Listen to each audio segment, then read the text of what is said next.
Cubase is able to work with a number of different kinds of video format. Now, there are many different types of digital video format depending on what platform you're on and what kind of material you're working with. If you're dealing with footage from a digital video camera that you've shot yourself or from your phone, it's likely to be a certain kind of format. If you've been sent files from somewhere else, maybe from a professional shoot, it might be, again, a different kind of format. So it's worth understanding exactly what you can and can't work with. There are basically two ways to figure out if Cubase is going to be able to play back a certain video file. If you're able to open the video file with QuickTime 7.1 or higher, then you should be fine. Cubase uses QuickTime as its framework for playing back video files. And of course, QuickTime is available for free on the Mac and on PC. You're also able to look at the file information of a video file in the pool. So if I look in the pool here,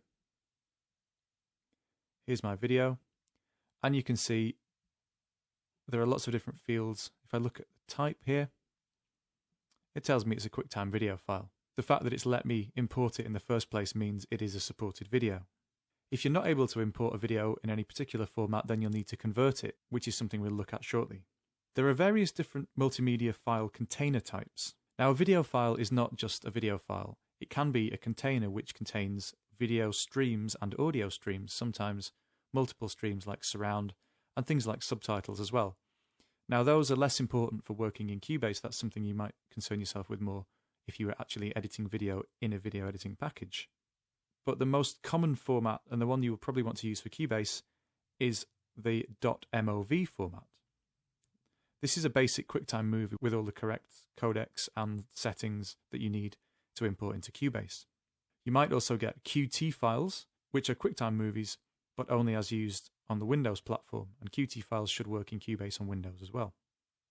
MPEG 1 and 2 files may work. It depends on the exact format.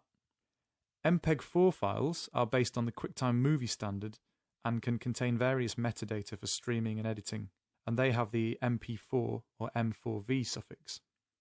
AVI files, which you may be familiar with if you're on Windows, are again a Microsoft-created container for different video and audio streams, and you will need to convert AVI files before bringing them into Cubase. There's also such thing as a DV file, which is a format that used to be used quite heavily by camcorders. These days, a lot of consumer and even professional digital video recording systems record to the MP4 format, sometimes in extremely high quality, sometimes not so high. One thing that you'll have to make sure of is that your computer contains the codecs to decode this stuff. And the best way to go about that is really just to install QuickTime. If you're on a Mac, you'll have it already. If you're on Windows, you may have it, or it's a free download from the Apple website.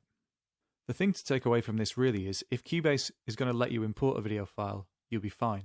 It should appear. If it doesn't like it, then it probably won't let you import it, and it will tell you it can't play it back. So then you'll have to go away and convert it using different software. Assuming that you have got the correct file type, let's have a look at the project settings as they concern video.